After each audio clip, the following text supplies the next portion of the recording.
Então, boa tarde a todos. Um grande abraço aos meus amigos aí do Instituto, essa grande família, que me sinto muito honrado em pertencer. E, mais uma vez, estamos aqui reunidos para discorrer sobre o estudo da Joana, do Jung, do Jorge Andréa, esse estudo que sempre nos engalana, porque nos mostra exatamente as minudências da alma, seus aspectos, o psiquismo. Então, uma alegria muito grande nós estudarmos, fazermos parte desse estudo que nos é muito oportuno. E hoje nós vamos falar de mais um capítulo, né? Continuando o livro Em Busca da Verdade, que vocês estão vendo aí, a literatura mostrando os vidrinhos aí minimizados, que eu gosto de fazer. Só do Jung aí nós temos 7 livros pesquisados para o estudo desta noite. O livro Magno, do Jorge Andréa, que praticamente compilou, pelo esforço dos companheiros aí do Instituto, todas as suas obras, e é esse que eu gosto de pesquisar, porque ele é uma síntese da sua fenomenal obra.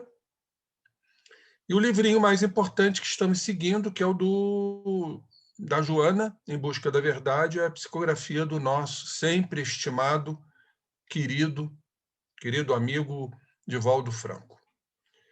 E o capítulo de hoje, vamos falar, ainda no capítulo 1, o ser humano e sua totalidade, esta luta é fantástica.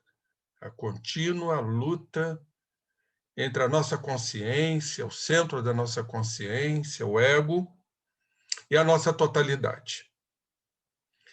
É talvez a grande proposta que a própria doutrina nos traz, nos convida, em exercermos esta luta entre a nossa consciência e a nossa totalidade, o que está lá imerso, ou melhor, submerso no nosso inconsciente, que são exatamente as nossas experiências transatas, o périplo reencarnatório, compondo a nossa individualidade ou totalidade.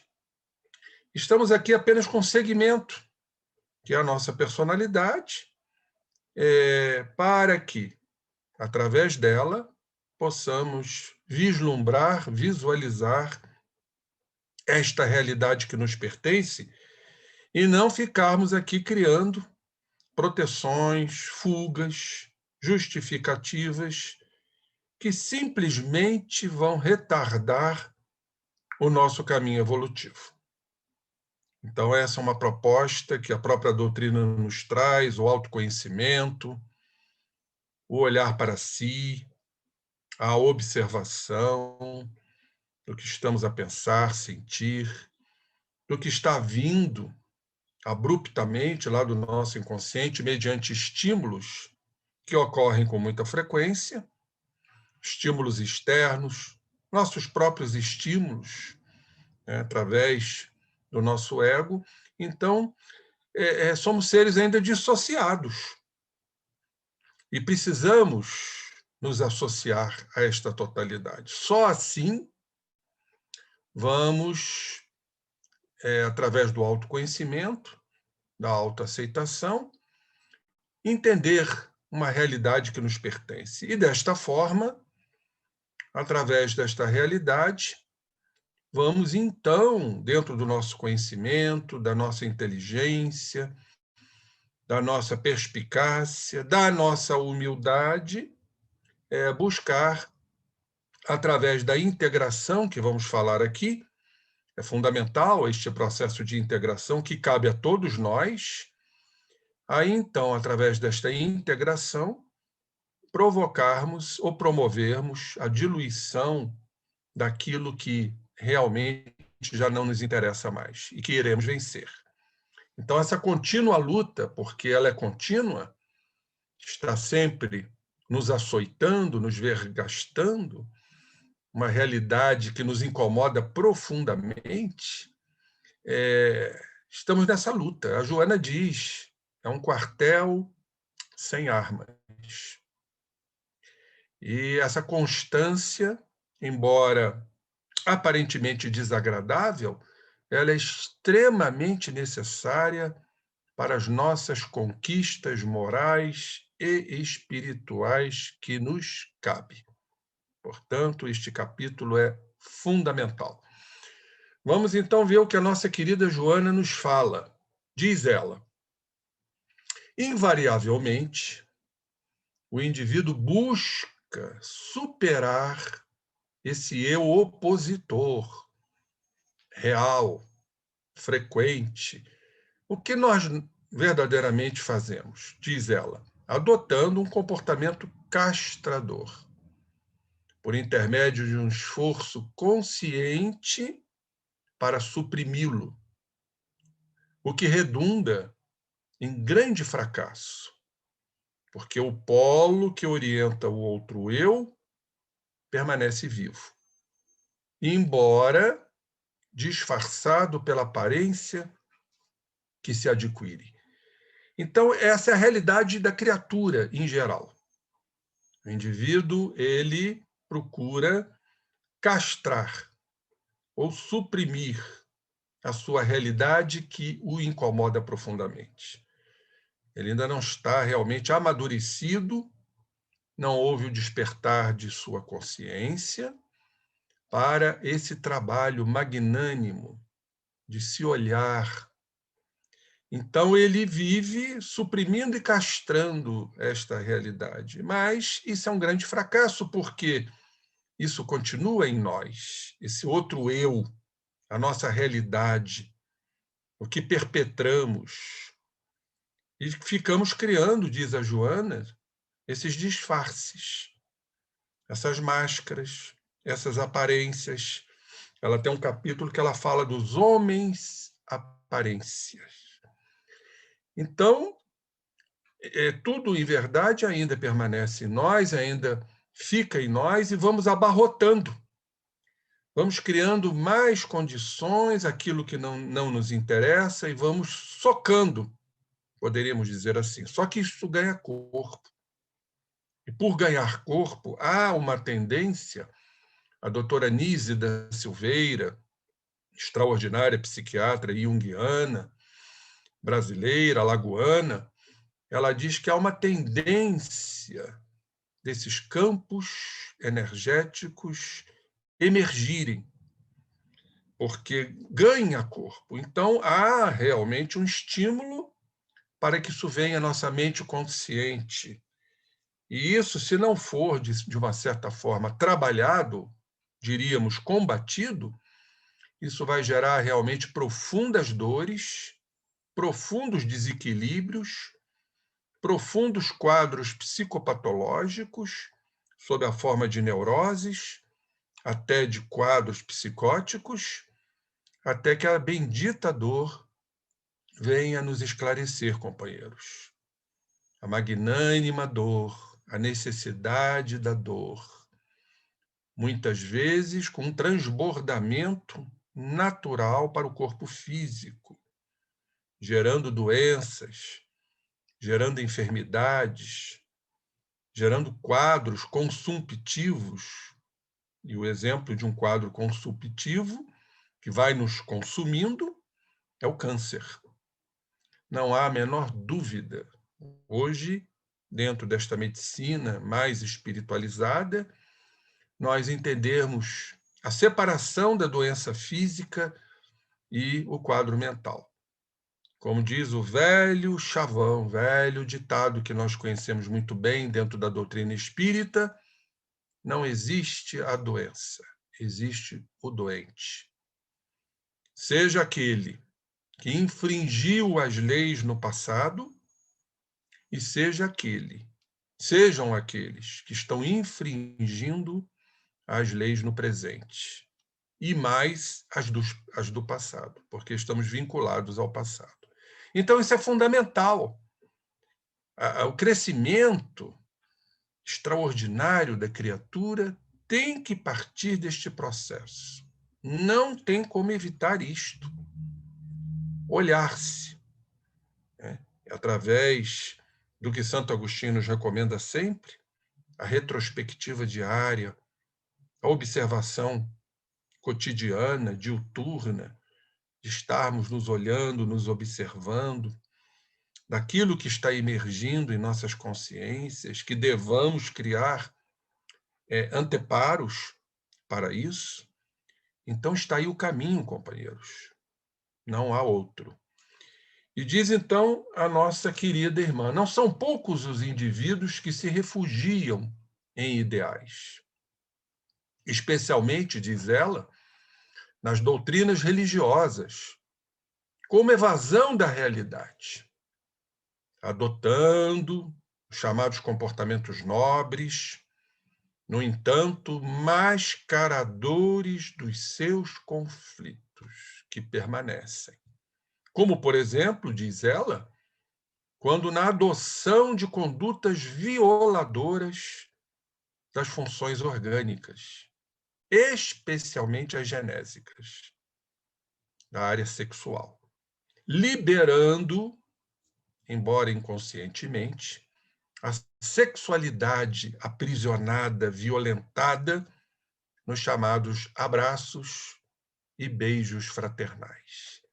Então, a criatura despreparada entra nessas doutrinas religiosas, e aí, então, como evasão da realidade, das questões não resolvidas dentro de si, elas liberam, principalmente na área genésica, na área sexual, inconscientemente a sexualidade ainda não trabalhada, ainda não uniformizada, ou seja, através dos abraços e beijos fraternais. Quando não, e nós sabemos isso, os desregramentos que acontecem em muitos segmentos religiosos, né?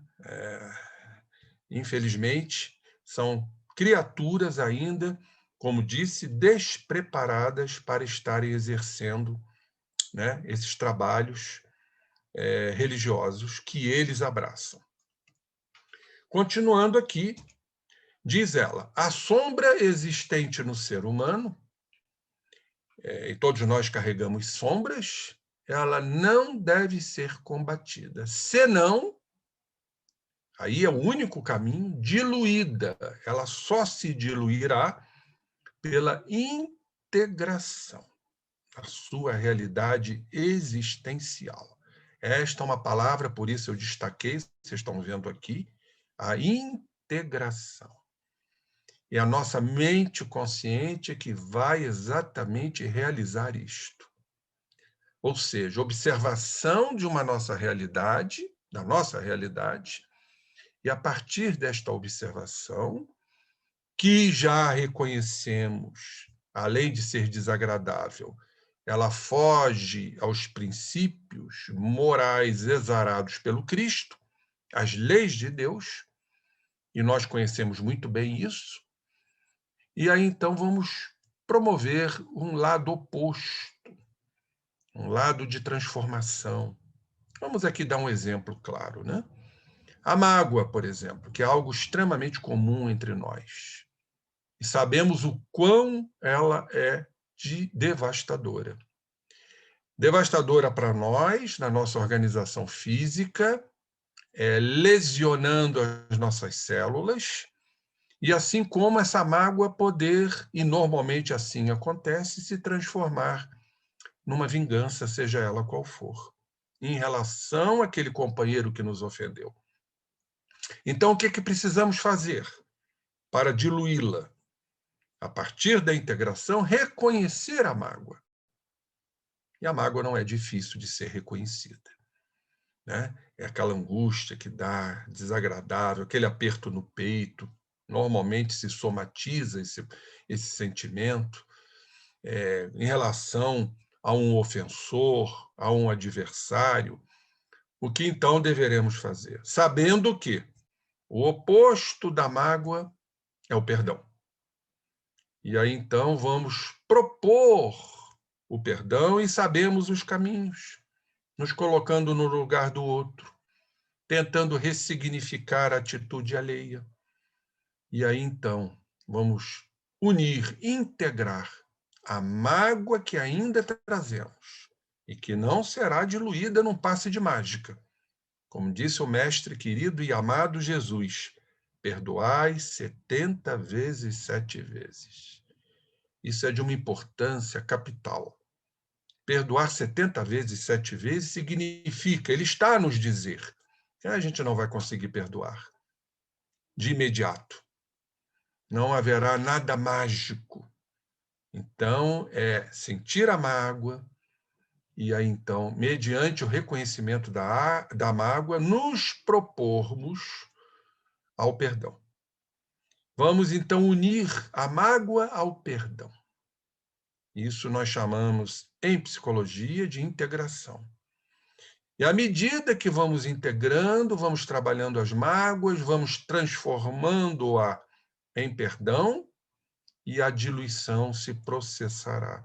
Agora, vocês acreditam que isso acontecerá numa encarnação só? Quantas mágoas trazemos? Quantas ofensas, né? Vamos lembrar aqui a história da civilização, da humanidade, onde fomos violentados, anulados, na nossa autonomia, no nosso livre-arbítrio. Então, isso certamente está muito potencializado em nós. Então, ela desempenha, diz a Joana, um papel fundamental. Vejam como ela coloca, e por isso eu destaquei aqui em verde, no equilíbrio entre o ego e o self. Não é a extirpação, a eliminação, é o equilíbrio. Significa com isso que estamos equilibrando os sentimentos negativos, não é? Com a proposta da mudança. Então, é a consciência, o ego. Isso é fundamental. Daí a importância da encarnação, porque o ego está ligado à matéria, é a nossa consciência, consciência material, que André Luiz nos coloca muito bem através de Calderaro, no livro No Mundo Maior, é o segundo andar do cérebro. A consciência visualizando, né, o que trazemos na nossa totalidade.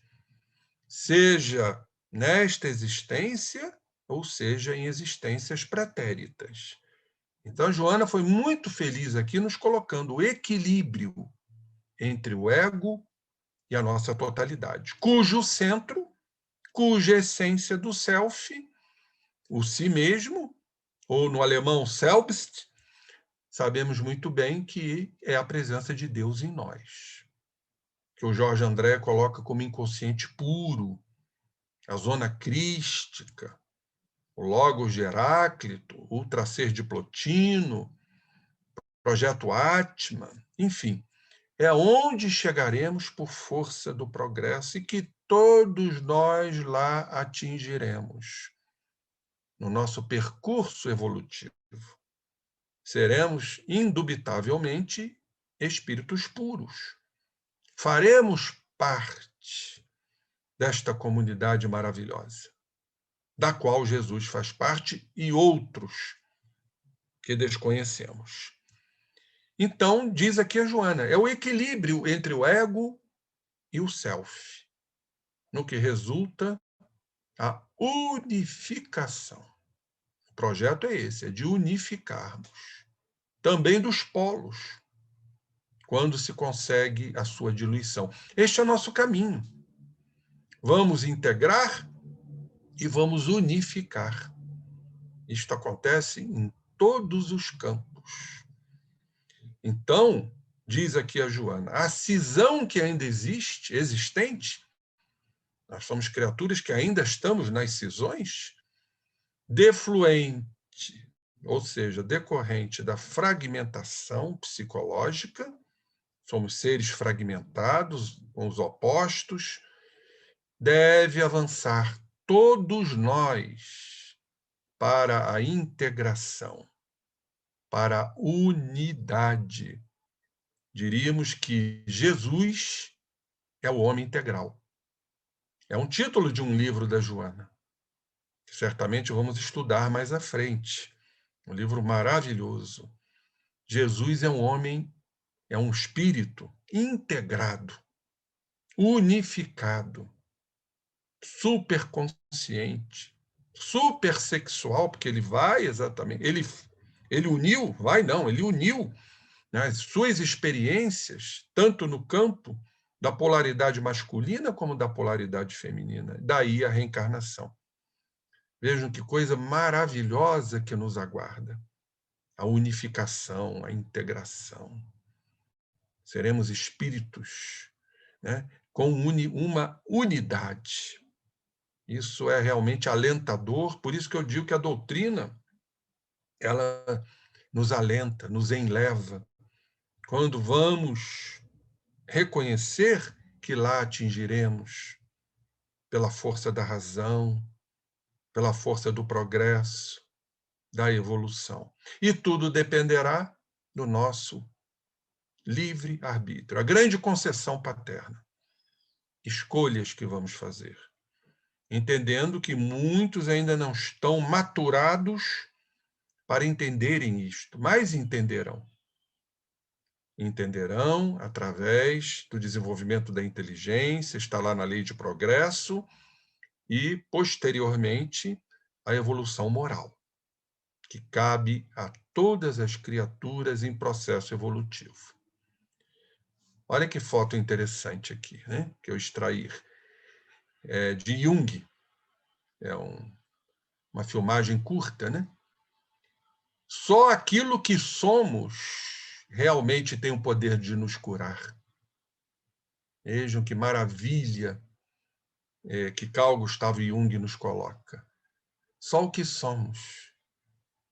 E temos que nos aceitar como esta criatura.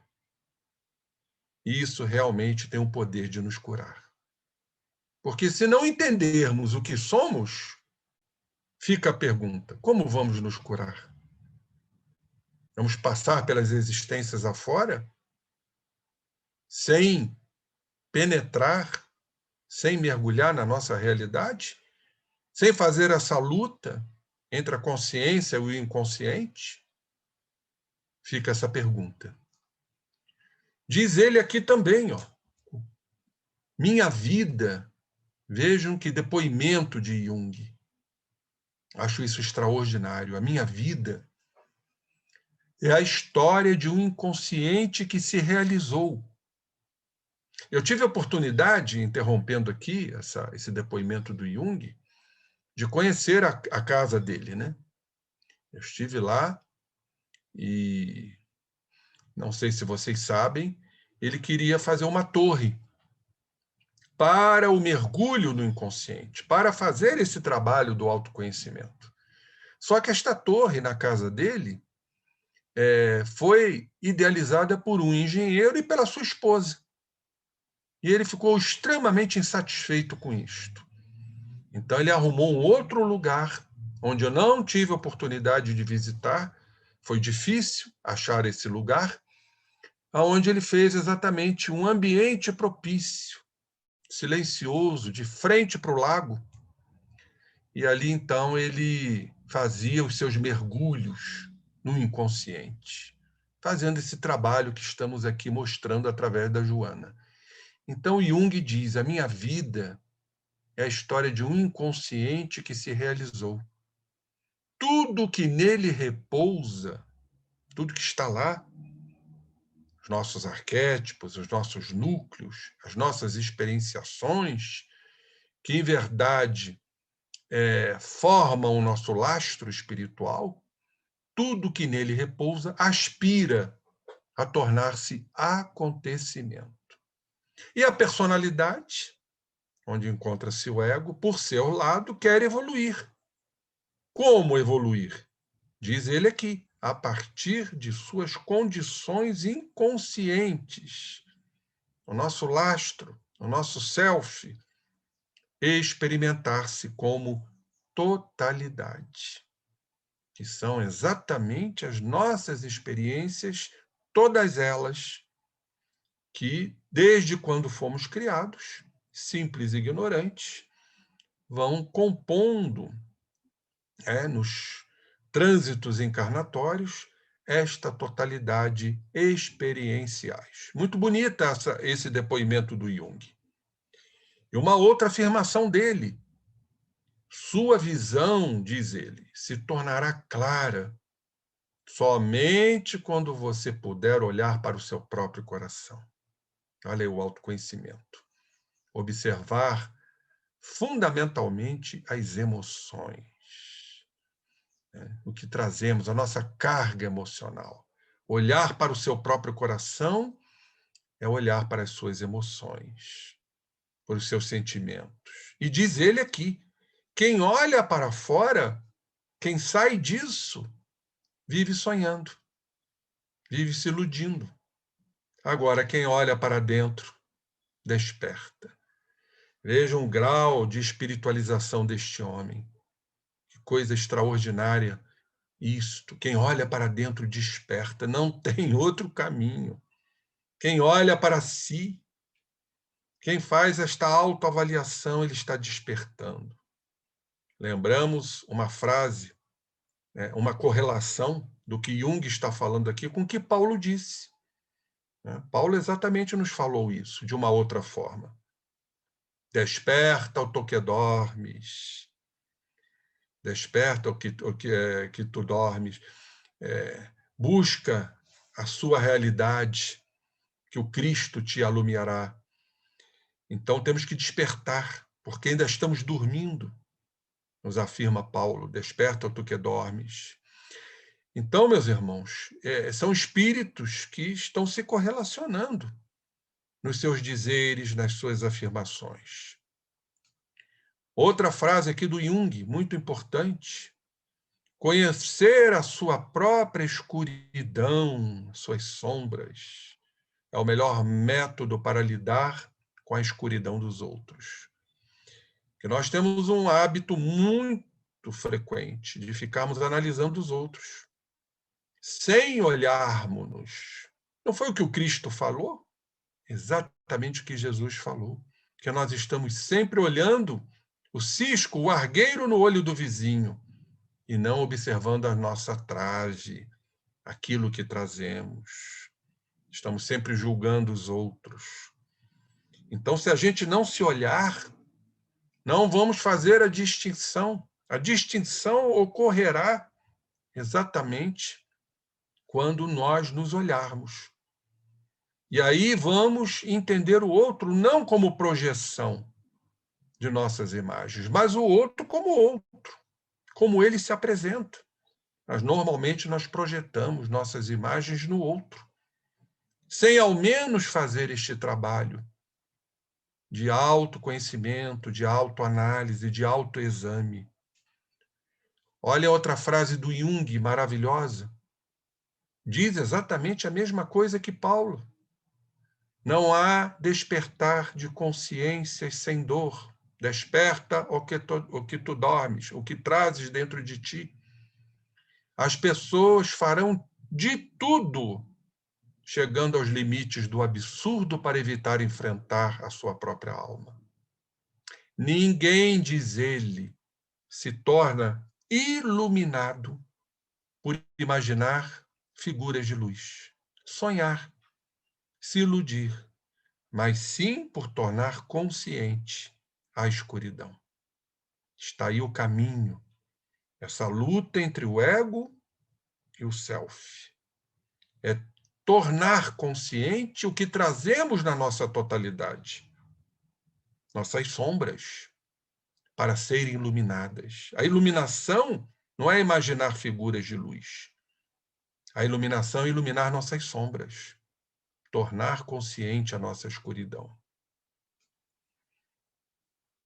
Aí eu trouxe aqui para vocês um gráfico muito interessante do que comumente fazemos, e geralmente inconscientemente. Vocês estão vendo aqui o eu com a nossa sombra, olha aqui, inconsciente. E aqui o outro. Então, o que nós fazemos? Eu projeto no outro minha parte negada, aquilo que eu nego dentro de mim. Ou seja, aquilo que eu ainda não vislumbrei. essa ausência de luta entre o ego e o self, aquilo que me pertence. Então, aquilo que me desagrada, aquilo que eu não aceito, eu projeto no outro. Aqui está, a sombra indo em direção ao outro, mas o que também é meu. E diz aqui do lado esquerdo, vocês estão vendo, a sombra é composta basicamente por sentimentos, pensamentos, desejos não vividos e emoções, chamados de conteúdos internos. O que trazemos? Os apegos, os medos, a insegurança, a rigidez, as frustrações, as perversões, culpas, a arrogância, a vaidade, a prepotência, o ciúme, a inveja, a impaciência. Que coisa extraordinária o nosso psiquismo, hein? Em quais dessas situações nos enquadramos aqui, né? É um problema de autorreflexão. Também tem aquelas qualidades que ainda não atingimos, podem ser chamadas de sombras. Diz aqui o gráfico, distorção da realidade. Para agradar o meio, renega uma parte de si. Parte que continuará a existir no inconsciente, a sombra. É o que eu falei agora há pouco. Então, para agradar o meio, hipocritamente, né, eu renego a minha realidade, eu crio uma aparência que não verdadeiramente é a minha realidade e eu continuo carregando essa sombra. E diz aqui, a projeção da sombra tem dois caminhos, dois viés. O que me irrita, o que eu não aceito, o que me incomoda e o que me apaixona e encanta. Interessante isto. O que me irrita é o que está mal resolvido em mim. Aí vamos aqui para a esquerda, aqui, ó. Apego, medo, insegurança, rigidez, frustrações e por aí vai. E o que me encanta é minha própria necessidade, como isto é comum. Aquilo em que eu projeto no outro, né, para que o outro supra a minha necessidade. Meu lado, digamos, os meus desejos, a minha própria necessidade, eu projeto no outro, me apaixono pelo outro, em verdade estou me apaixonando por mim mesmo, para que realmente o outro supra, plenifique a minha necessidade. Só que na relação o outro vai se mostrar exatamente aquilo que não desejamos que ele se mostre. E aí vem os conflitos. Quando o outro não é a projeção da minha própria necessidade. E volto a afirmar, isso é fundamental. Se não fizermos este trabalho de autoidentificação, se não ficarmos fugindo, estamos sempre fugindo dessa nossa realidade, não só eu comigo mesmo, como meus relacionamentos vão ficar realmente confusos e defraudados. Esse é o grande caminho. Por isso, esse trabalho da contínua luta entre o ego e o self. Só para relembrar, e nunca é demais, acho que isso já foi apresentado, no livro Aion, Pesquisas na Fenomenologia do Self, o Jung fala com muita propriedade sobre a sombra que todos nós carregamos. Vejamos o que Jung diz. Mas antes, lembrando, por que Aion? Aion é um termo grego. É uma divindade helenística associada a tempo, orbe, ou círculo abrangendo o universo e o zodíaco, dentro da mitologia. O tempo, representado por Aion, é ilimitado. Diríamos atemporal, né? Chegaria à temporalidade. Em contraste com o nosso tempo, Cronos, Daí veio o termo cronologia, cronometria. É o tempo empírico, ou seja, experimental, né? Dividido, então, esse nosso tempo em passado, o que já passamos, o que estamos passando e o que planejamos para o futuro. Passado, presente e futuro. Por isso, a grande ideia, a grande orientação de vivermos o aqui e agora, sem estarmos presos ao passado que nos incomoda, que nos faz sofrer ainda, aquelas feridas do passado, aquelas mágoas do passado, e não ficar gerando ansiedades para um futuro que a gente nem sabe se irá acontecer.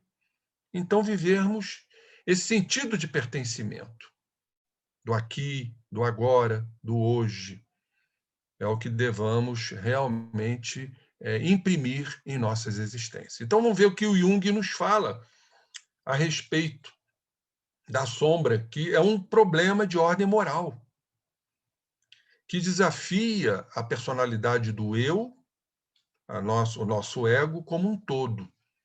Pois, diz ele, ninguém é capaz de tomar consciência desta realidade sem despender energias morais. É um esforço, meus irmãos. É um dispêndio moral tomar consciência da sombra. Tomar consciência daquelas particularidades que vimos agora há pouco, do que ainda carregamos mais ou menos, porque para vencermos aquilo tudo já seríamos espíritos de luz. E ainda nos falta muita coisa. Mas diz ele aqui, nesta tomada de consciência da sombra, o autoconhecimento, trata-se de reconhecer os aspectos obscuros da personalidade, tais como existem na realidade, que não podemos fugir. Diz ele, este ato é a base indispensável para qualquer tipo de autoconhecimento. Não tem como ser diferente. E por isso, diz ele, via de regra, ele se defronta com uma considerável resistência. Por que esta resistência? Porque ainda somos comandados, presididos pelos condicionamentos, meus irmãos. Somos seres ainda condicionados no erro. Somos seres condicionados nos delitos, nos equívocos. E isso ainda é extremamente poderoso em nós. E não raro estamos reincidindo, repetindo, recapitulando, porque o poder é muito grande. Então, o processo de integração e, consequentemente, de diluição é um processo lento. É um processo que não vai se resumir a uma encarnação. Vamos ter, repentinamente, conquistas nesta encarnação.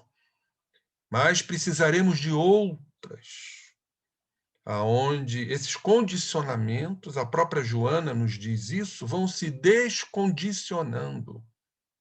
É um processo de impregnação. Vamos lembrar mais uma vez de Paulo.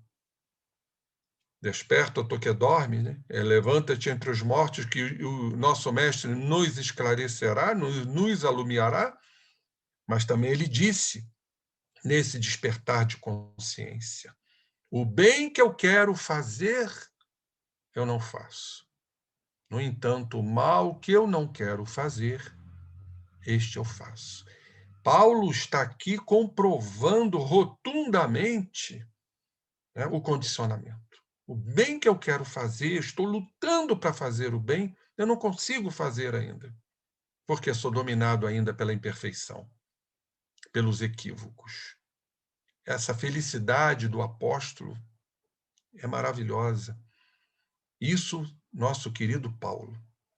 O que dirá nós, que ainda estamos aqui mourejando neste orbe com muitas dificuldades? Mas que bom que já estamos entendendo isto para sermos mais resilientes, mais flexíveis, mais dúcteis. Esse é o nosso caminho. Integração, que falamos muito bem, vamos recorrer lá no dicionário junguiano, nesse estudioso. Esse dicionário foi dirigido por Paolo Francesco Pieri. Ele é analista com funções didáticas junto ao Centro Italiano de Psicologia Analítica. E ele nos fala da integração. Diz ele, em sentido genérico, é o grau de organização da personalidade. Por que eu destaquei isso? Porque isso comprova que somos criaturas ainda desorganizadas. Vivemos em cisões, em dualidades, completamente opostas. Então, precisamos, companheiros, nos organizar. Organização da nossa personalidade. E diz ele, é interação ou união que tem que ser solidária e não adversária das diferentes partes psíquicas entre si. Razão pela qual se fala de interconexão. Olha a interconectividade. Hoje, um assunto extremamente, né, estudado, a interconectividade de tudo. Entre conteúdos da nossa consciência, do nosso ego, e os conteúdos que estão no self. Exatamente o que o estudo hoje está nos mostrando.